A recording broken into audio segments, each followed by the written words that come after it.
Good morning. आज का विषय व्याकरण है। व्याकरण में आज समास के विषय में बताऊंगा।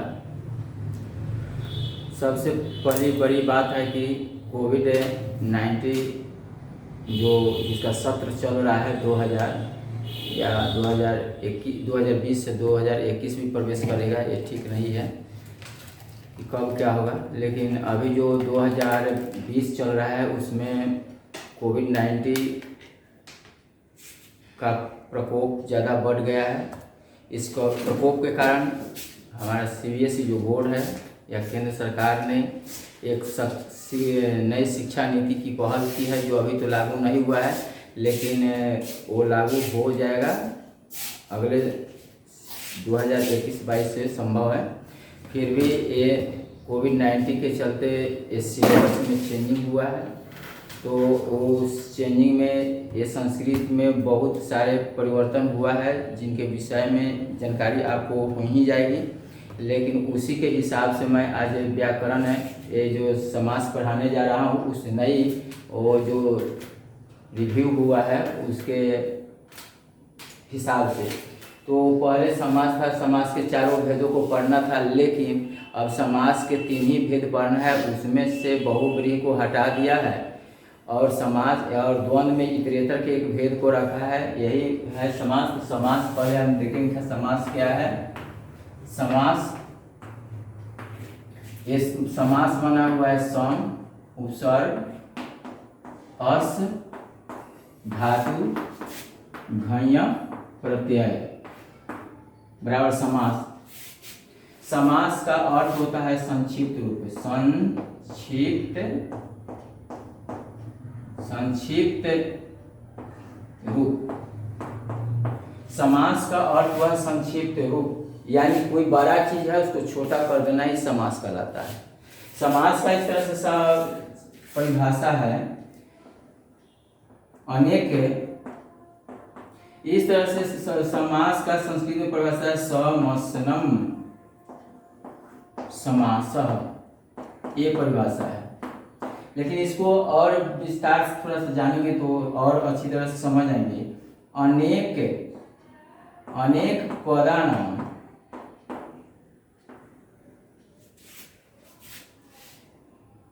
विभक्ति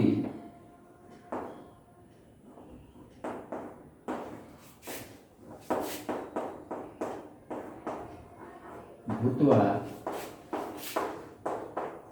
एकपदी भवनम्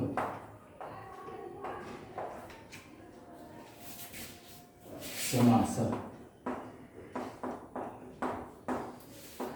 यानी एक कह रहा है समसनम समास। यहाँ पर थोड़ा सा समसनम माने समस जाना, यानी चिपक जाना, यानी चिपकेगा। कोई चीज बड़ा होगा तो चिपकेगा तो क्या हो जाएगा, संक्षिप्त रूप हो जाएगा, छोटा रूप हो जाएगा, वही हिस्सा है।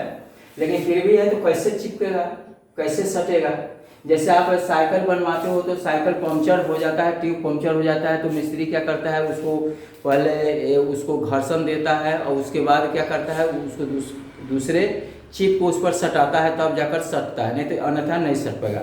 उसी तरह से ये समास में पहला जो शब्द है, दो जो इसमें बताएंगे, ये जो पहला जो शब्द होगा उसमें जो विभक्ति लगी रहे उस विभक्ति को हटाकर तब दूसरे शब्द को जोड़ा जाता है, तो माने वो चिपकता है। तो वहां पर एक परिभाषा लिखा, अनेक पदानां विभक्ति लोपम भूत्वा।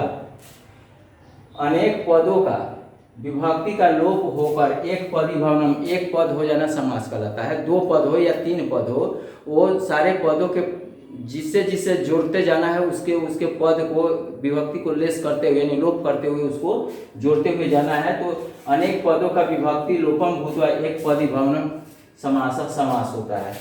तो इस तरह से समास का परिभाषा, ये सब सारा चीज आएगा परीक्षा में, लेकिन फिर भी बेसिक जानना जरूरी है। आप देखेंगे समास किसके साथ होता है।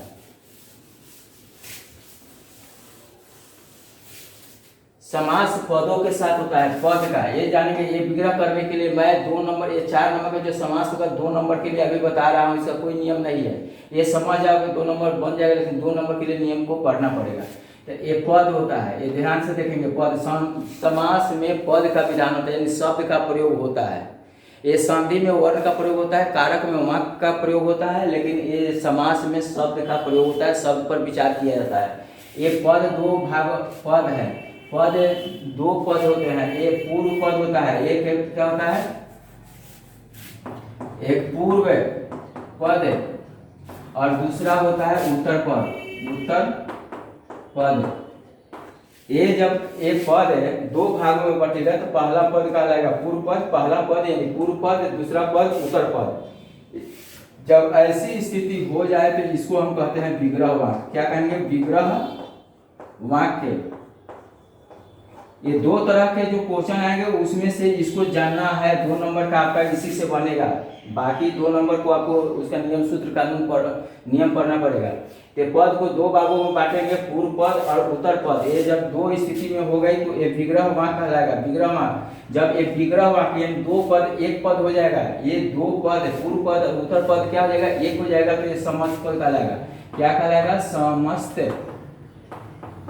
समस्त पद कहलाएगा। तो विग्रह करने के लिए समास में आपका क्वेश्चन दो तरह से आएगा, एक समस्त पद दिया रहेगा तो उसको विग्रह वाक्य करना है, विग्रह वाक्य दिया रहेगा तो आपको समस्त पद करना है। जैसे यहाँ पर उदाहरण देख लेंगे, बाद में फिर विस्तार से उसकी पढ़ाई होगी। यहाँ पर लिखा हुआ है पाठशाला, लिखा है पाठशाला लिखा हुआ है। यहाँ पर ये जो है सो पद है, ये क्या है? पद है। ये संस्कृत में पद को शब्द को पद कहते हैं, तो ये क्या है? पद है। आप इसको शब्द कहोगे तो ठीक है, लेकिन ये संस्कृत में पद का प्रयोग होता है, तो ये पद है, पद है। आप देखोगे इसमें एक पाठ है और एक शाला है। ये पूर्व पद हो गया, ये उत्तर पद हो गया, लेकिन इसमें विभक्ति हट गई है, इसलिए पाठ है और शाला है। इसका हम क्या करेंगे? विग्रह करेंगे। विग्रह करेंगे तो दो भागों में इसको बांटेंगे। ये जो एक ये हुआ और ये हुआ, ये दो भागों में बांटेंगे। तो ये यहाँ पर इसका विग्रह करेंगे तो होगा पाठाय, इसका दूसरा हो जाएगा शाला हो गया। अब यहाँ पर ये जो हो गया, ये विग्रह वाक्य हो गया। कौन सा हो गया? ये विग्रह वाक्य हो गया। अब ये जो शब्द हो गया, ये क्या हो गया? समस्त पद, समस्त पद। ये समस्त पद है। एक जब पद रहे तो समस्त पद कहलाएगा, एक समस्त पद जब दो भागों में बांटेगा तो ये विग्रह वाक्य कहलाएगा। अब देखिए ये जो देखो, ये जब विग्रह वाक्य दिया रहेगा, समस्त पद करना आसान है, लेकिन ये समस्त पद अगर दिया हुआ है, ये समस्त पद अगर दिया हुआ है, इसको विग्रह करना कठिन है। वो आपको ध्यान से पढ़ना होगा, समझना होगा, परखना होगा, तो आप 2 नंबर का प्रश्न का उत्तर लिख सकते हैं। लेकिन इसके लिए कोई माने नियम कानून नहीं है। जो मैं अभी समझाया हूँ आपको, उसी तरह से ये समझना है। अब देखोगे यहाँ पर मैं दिया, ये पूर्व पद हो गया, ये उत्तर पद हो गया। ये ऐसी स्थिति रहे तो क्या कहलाएगा सेंटेंस? ये वाक्य विग्रह वाक्य कहलाएगा। जब पूर्व पद देखो, ये पूर्व पद में विभक्ति लगी हुई है, पूर्व पद में विभक्ति लगी हुई है, इस विभक्ति को हटा देना है, तो अब दूसरे पद को इसमें जोड़ना है। जब इस पूर्व पद में से विभक्ति हटाएंगे तो ये हो जाएगा पाठ हो गया। देखोगे ये पठाय लिखा हुआ है, पठाय में से विभक्ति जहां पर लेस करेंगे तो पाठ का, ये पाठ अकार शब्द है तो राम के समान चलेगा, रामाय की तरह से हुआ है, तो पठाय हो गया। पठाय शाला लिखा हुआ है, तो जब इसमें से विभक्ति लेस करेंगे तो पाठ पर आ जाएगा, और इधर से शाला जोड़ देंगे, इधर से शाला जुड़ गया, तो ये क्या हो गया? समस्त पद हो गया। ये समस्त पद हो गया, ये समस्त पद हो गया। तो परीक्षा में आपको इस तरह से दिया रहेगा तो इस तरह से करना है, तो ऐसा क्वेश्चन रहेगा तो आसान है इस तरह से बनाना। लेकिन इस तरह से दिया रहेगा तो इस ऐसे लिखना है, तो इसके नियम को जानोगे तभी बनेगा, नहीं तो नहीं बनेगा। तो ये माने आपका समास ये स्थिति है। जो किसी भी शब्द को यहाँ पर देखो, दूसरा उदाहरण से देख समझ सकते हो। अब लिखा हुआ है यहाँ पर लिखा है दशरथ पुत्र, दशरथ पुत्र यहाँ पर लिखा हुआ है। यहाँ पर दशरथ एक पद हुआ और पुत्र दूसरा पद हुआ। क्लियर? तो दशरथ में विभक्ति लेस नहीं है, एक विग्रह करना है, लेकिन विग्रह करना है, समस्त पद है तो इसको विग्रह करना है, तो यानी हो जाएगा दशरथस्य पुत्र, ये पुत्र लिखा है, दशरथस्य पुत्र है, इसमें से क्या किया है, ऐसे बनाने के लिए इसमें से विभक्ति देश किया है। विभक्ति इसमें क्या है, स्या है, रामस्य की तरह दशरथस्य है, अकारण शब्द है, अब दशरथ हो गया, यहाँ से पुत्र हो गया, दशरथ पुत्र हो गया। इस तरह से विग्रह दिया हुआ रहेगा तो आप उसको बनाएंगे। चलिए अब क्या करते हैं, अब चलते हैं मैं अव्यय भाव में। अव्यय भाव अब आपको मैं पढ़ाना शुरू करूंगा। ये आपको समास से विग्रह करने का तरीका मैंने बता दिया। अब रही बात अब समास के विषय में, ये कौन कौन से समास आपको पढ़ना है इसके विषय में अभी मैं बताऊंगा, और उसके विषय में चर्चा होगी और जो नियम होगा उसको आपको लिखवाया जाएगा।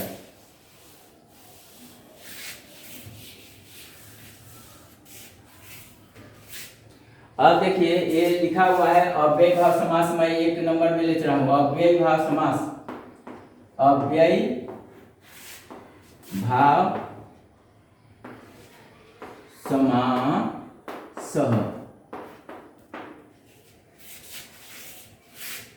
अब इसका परिभाषा मैं थोड़ा सा लिख देता हूं। पूर्व पदार्थ प्रधानो व्यय भावः।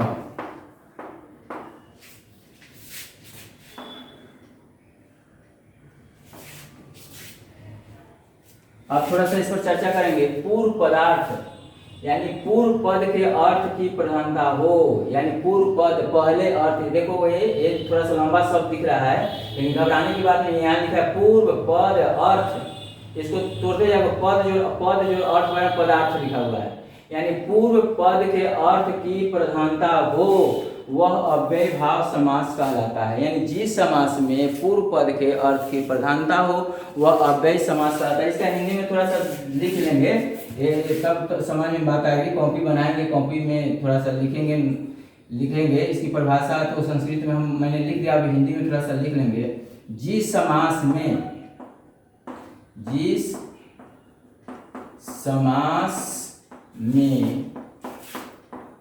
पूर्व पद के अर्थ की प्रधानता हो वह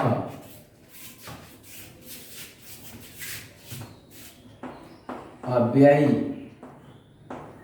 भाव समास कहलाता है। इस समास में पूर्व पद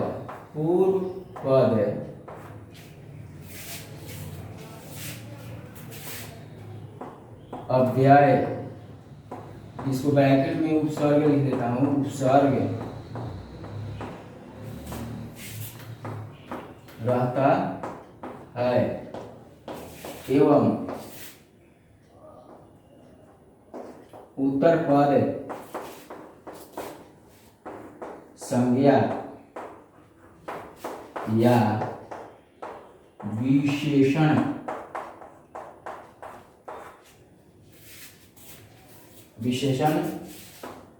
होता है, परंतु समस्त पद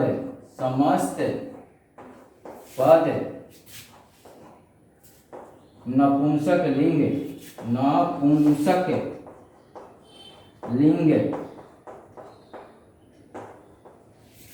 एक वचन में होता है।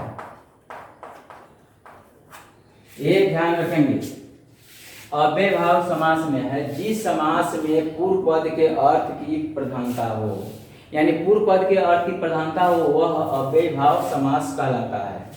इस समास में ये जानेंगे, यहाँ से जरूर जानेंगे, इस समास में पूर्व पद यानी पहला पद अव्यय यानी उपसर्ग, उप, प्रण, आदि, सम, सह इस तरह के उपसर्ग लगे रहता है, एवं उत्तर पद दूसरा जो पद होगा संज्ञा या विशेषण होगा। लेकिन होता है परंतु समस्त पद यानी पूर्व पद और उत्तर पद जब मिलेगा तो समस्त पद जो बनेगा नपुंसक लिंग एक वचन में होगा। यानी उपसर्ग जब जुटेगा, यानी उपसर्ग में ये क्या कहते हैं वो संज्ञा विशेषण होगा, जब उसमें जुटेगा उपसर्ग से तो वो पूरा स्वरूप उसका हो जाएगा नपुंसक लिंग एक वचन। चलिए, तो इस तरह से नपुंसक लिंग एक वचन का होगा। एक परिभाषा आपको मैंने बता दिया, अब इसको अब जानेंगे थोड़ा सा। अब इसमें देखिएगा विग्रह, ये जो मैं आपको पहले समझाया हूँ, इसमें विग्रह करने की स्थिति दूसरी तरह से है। पहले विग्रह, इस समास का विग्रह अलग है और सब समास दूसरे तरह का है, यह समास दूसरे तरह का है। आप देखेंगे इसके विषय में क्या स्थिति है।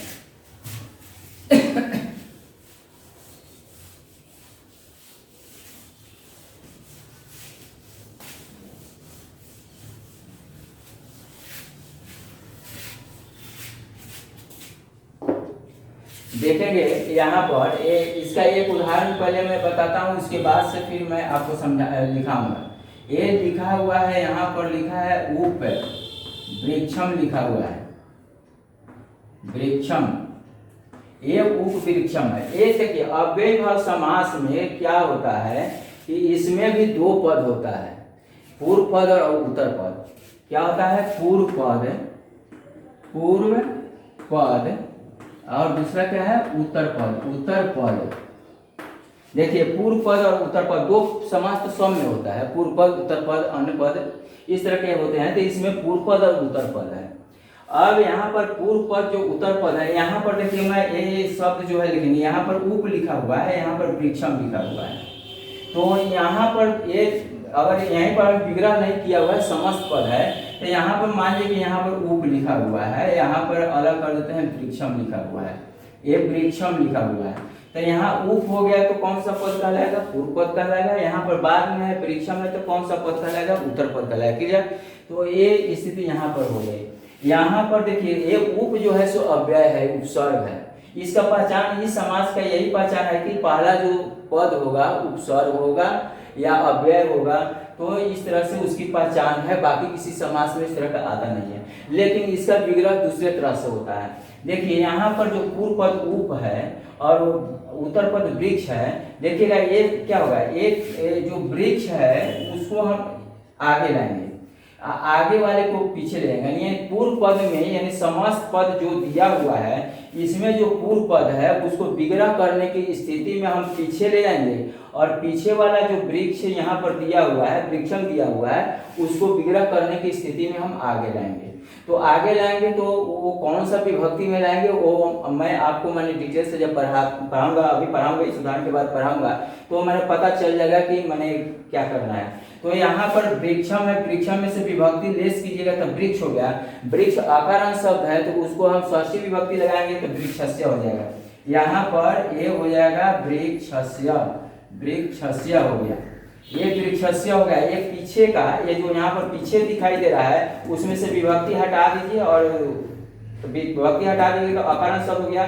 तो ये वृक्ष हो गया, वृक्ष में मैंने षष्ठी विभक्ति लगाया हूँ, और कौन सा विभक्ति लगेगा मैं आपको बाद में बताऊंगा। अभी इसमें मैं षष्ठी विभक्ति लगाया हूँ, आप कौन सा विभक्ति लगाएंगे, कैसे लगाएंगे, ये आपकी समस्या है, लेकिन मैं उस समस्या के निदान कर दूंगा। तो यहाँ पर वृक्षस्य लिखा हुआ है, तो वृक्षस्य हो गया है। ये जो उप है वो पीछे जाएगा, ये पीछे चलेगा। ये जो उप दिख रहा है, ये वृक्ष को मैंने तो आगे ला दिया तोड़ने के समय में, अब ये क्या हो जाएगा, पीछे चला जाएगा।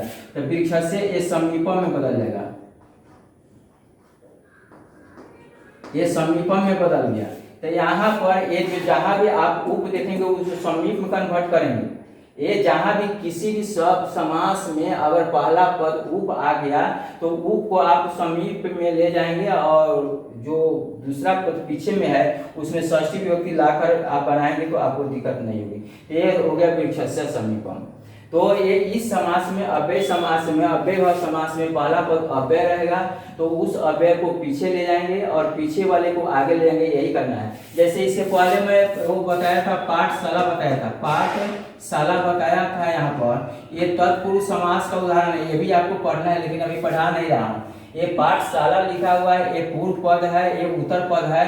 तो यहाँ पर पठाय लिखा हुआ है, पाठाय लिखा हुआ है, यहाँ पर शाला लिखा हुआ है। ये दोनों शब्द आमने सामने है। यहाँ पर देखिएगा ये आमने सामने है, यहाँ पर कोई चेंज नहीं है। समस्त पद में भी जैसे था, पद आगे था तो यहाँ भी आगे ही है, ये पीछे था तो यहाँ भी पीछे ही है। बाकी सारे समास में ये सिस्टम है, आगे का आगे तो पीछे का पीछे।